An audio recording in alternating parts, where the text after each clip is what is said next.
Hello everyone, this is Bob and Threadbare, and welcome back to Weaving Worlds. Today's video continues the in-depth look at various monsters, fantasy races, and alien species, with a focus this time on another classic monster, werewolves. After all, the first video was about vampires, so I figure going with werewolves for the second monster video is only fair. What is a werewolf? The answer to that is right there in the name. Wer derives from an old Proto-Germanic word for human, and so werewolf simply means man-wolf. The word lycanthrope has a similar origin. Lycan means wolf, and anthrope means man. As such, a werewolf is any individual who has features or personality traits that come from both humans and wolves. The myth of the werewolf is fairly widespread, both throughout the continent of Europe and throughout the ages of history that Europe has gone through. In some cases, lycanthropy is a disease spread through biting, and there's reason to believe that it's a more poetic way of describing rabies. In other areas, folks would say that some humans have a mystical ability to change into wolves thanks to a divine curse or demonic power. And since people in those areas were accused of being werewolves and executed, they were basically a variant of witches. What it means to be a werewolf also has a few variations. Sometimes all it means is that a person becomes wolf-like in their actions, much like how rabies can make a victim act aggressively. Other times it means that a person can transform between a human and a wolf, either voluntarily, at will, or else involuntarily when the moon is full. More recent stories about werewolves have come up with the hybrid form, where the person has the torso and upright posture of a human, with the legs, claws, fur, and head of a wolf. A few settings even have other kinds of shapeshifters like were-rats, were-bears, and were-tigers. But for simplicity's sake, I'll be focusing this video on werewolves exclusively. One last thing I should mention is that, while vampires have a variety of strengths and weaknesses, for werewolves the list tends to be lighter. Aside from the shapeshifting, a werewolf often has a good sense of smell, extra strength, and extra speed, particularly when they're in wolf or hybrid form. As for weaknesses, the usual answer is silver, although the severity of the weakness depends on the setting. In some settings, silver is the only thing that can truly harm a werewolf, but you need to hit them with a silver bullet or a silver dagger to deal that harm. In other settings, werewolves have an allergic reaction when they touch silver, or a silver pendant is enough to keep a werewolf from attacking you. And in yet other settings, silver isn't a weakness at all, and anything that kills a normal human or wolf will kill a werewolf. A disease, a curse, a power, or genetics. The first thing you should decide when adding werewolves to your setting is how people become werewolves. Is it a disease that works like any normal disease outside of the symptoms? And if it is a disease, can you cure it using normal medical techniques like antibiotics and vaccines? Furthermore, does the disease progress over time? And is it fatal if left untreated? Or does it cause its victims to lose their humanity instead? Your second primary option is to make lycanthropy a curse that's explicitly magical in nature.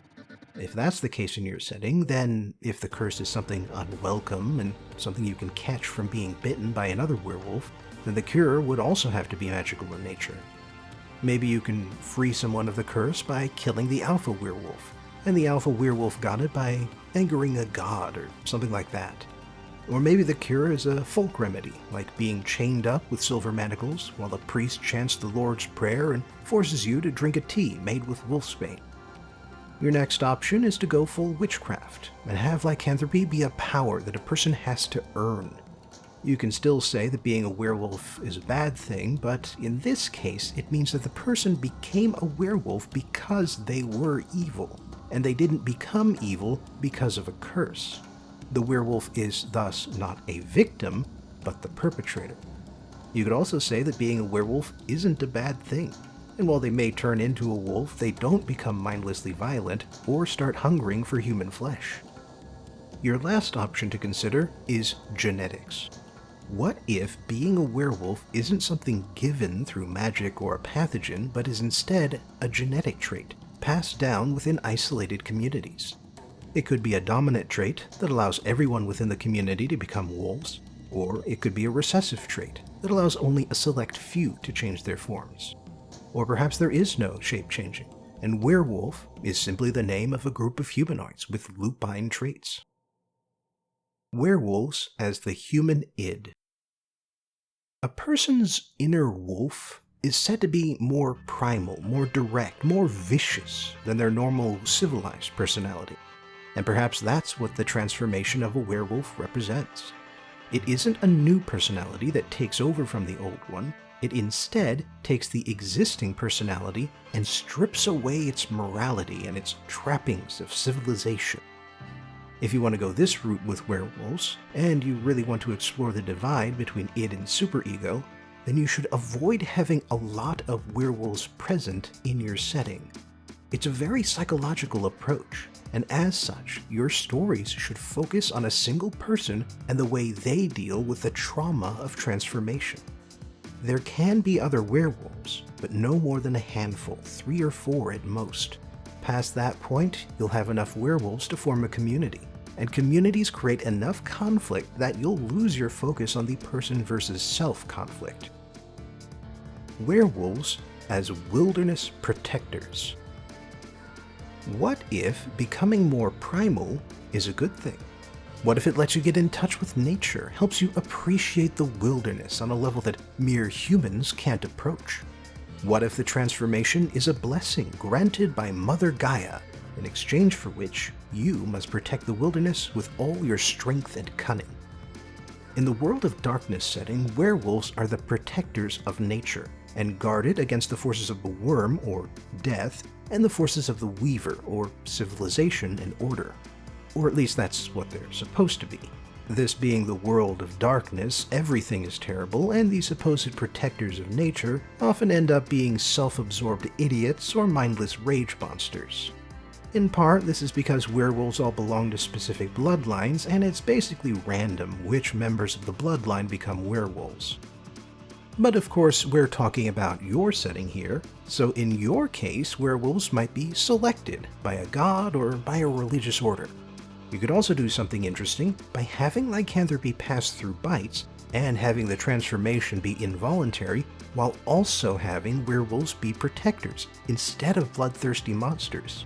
Instead of having an honorable person fall to their baser urges, you could have a terrible person be forced to act as a noble protector. Werewolves as evil wolves. What if a werewolf is more wolf than human?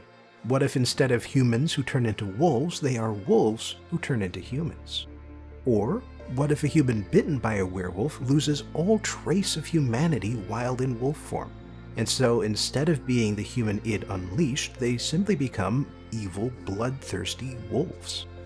This is a good option if you want to dehumanize werewolves and make them easier for the protagonist to hunt.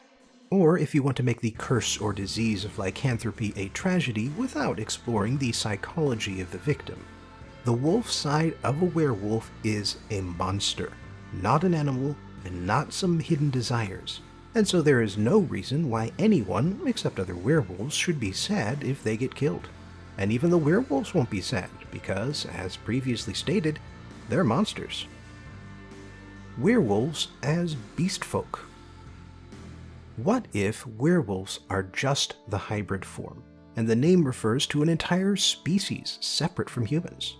Maybe the concept of lycanthropy exists in your setting, but only as a harmful stereotype. Werewolves aren't monstrous, their bite doesn't transform or curse a human, and they're only dangerous in the same way that a human can be dangerous. Werewolves have no special powers and no special connection to nature or to savagery, they're just a different kind of people. By going this route, you lock your setting off from all of the other werewolf interpretations I've discussed, but in exchange, you get to completely reinterpret and recontextualize werewolf myths.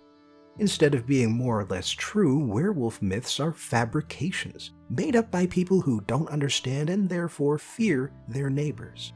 And maybe your protagonist can be the person to bridge the gap between the two groups. Or maybe the myths are just a bit of background noise in a setting with a diverse array of fantasy races and beast folk of every description. Werewolves and vampires. I believe it's worth mentioning that werewolves and vampires have been set up in a variety of settings as natural enemies. I'm pretty sure it started with the World of Darkness setting and spread out from there, but at this point it's common enough that you should at least ask yourself whether you want that particular conflict to exist in your setting. And the conflict does make a certain amount of sense. Both monsters are popular and well known to audiences. They both have a certain amount of overlap since they're at least partially based on rabies victims. Both of them can prey on humans by turning them into more of themselves, and yet what they turn people into are completely different things. On top of that, both types of monster can be incredibly territorial, and so if those territories meet, a fight between them is inevitable. You can also decide just how important this fight is to the monsters. If it's very important, then maybe your story will be about the conflict, or maybe a human protagonist can exploit this hatred as a way to wipe them both out. Or if you prefer, maybe it's not an intense hatred so much as it is a general dislike, and so you can include among the protagonists both a vampire and a werewolf, who learn how to trust one another as a side plot. Think Legolas and Gimli from The Lord of the Rings. Regardless of which direction you go, the only thing a werewolf has to be is part human and part wolf. How those sides interact, whether they harmonize or antagonize, all of that is up to you. Thanks for joining me again for today's journey into Weaving Worlds. Please like, share, and subscribe because that raises my visibility here on YouTube. Check out my other stuff if you have some time, support me on Patreon if you have some money, and I hope I'll see you again for the next video.